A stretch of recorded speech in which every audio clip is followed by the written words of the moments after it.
Qu'est-ce qui m'a traumatisé? Ouais.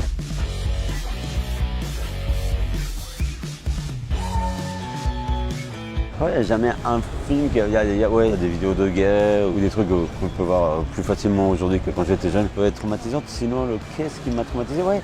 Bizarrement, le premier traumatisme que j'ai eu, c'est de regarder à la télé en Argentine, d'avoir 7 ans, 8 ans, Le Moulin des Supplices, un film italien de Giorgio Ferroni. Et putain, ça m'avait fait tellement peur qu'après, je me souviens que je voulais dormir dans le lit de la bonne. Parce que j'avais tellement peur de dormir tout seul. Salaud de Pasolini, ça m'a impressionné quand j'avais 18 ans, mais j'en ai pas été traumatisé, mais ça m'a resté collé à la tête. Quand vous voyez un film de fiction, vous savez que c'est de la fiction. Les vraies choses qui sont traumatisantes, c'est les choses que vous vivez à la première personne. Un bad trip d'acide non désiré, ça peut être traumatisant.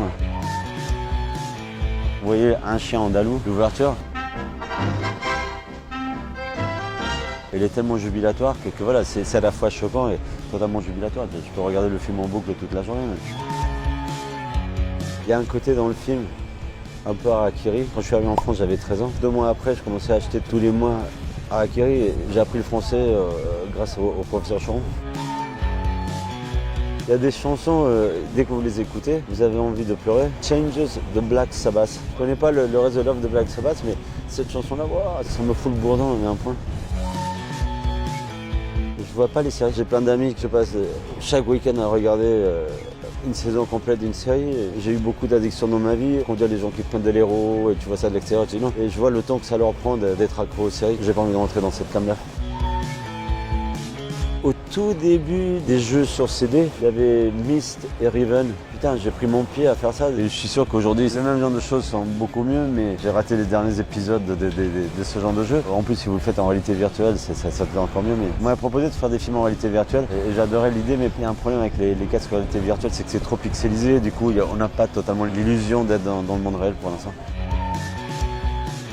En BD, pour citer que des Français, j'adore Villemain, restons en français. Ouais, il y a le contorsionniste du dernier film, il s'appelle Strauss Serpent, c'est un mec génial. Mais des fois, il faisait ses échauffements avant de tourner. Il était assis comme ça, et il arrive totalement à retourner son corps, c'est-à-dire qu'il avait la tête de l'autre côté. Il y a des gens qui rentraient dans la pièce pendant qu'il faisait ce genre d'échauffement. Il poussait un cri, il sortait encore.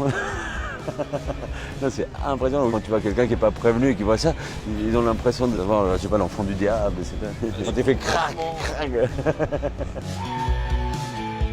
Les gens araignées, des trucs comme ça. Je m'entends mieux avec les araignées qu'avec les vers de terre. Les araignées, j'essaie de les comprendre. Les vers de terre, je ne veux même pas. Je crois que je suis la personne qui mange le plus vite que j'ai jamais rencontrée. En général, quand les gens mangent, quand ils sont au quart de leur assiette, j'ai déjà tout fini. Un peu comme, comment ça s'appelle ça, Cookie Monster, c'est le personnage. Voilà. Quand ils passent 1 heure à s'habiller avant de sortir, ça ne concerne pas que les filles, j'ai des potes comme ça, tu dis, on va dans une fête, attends.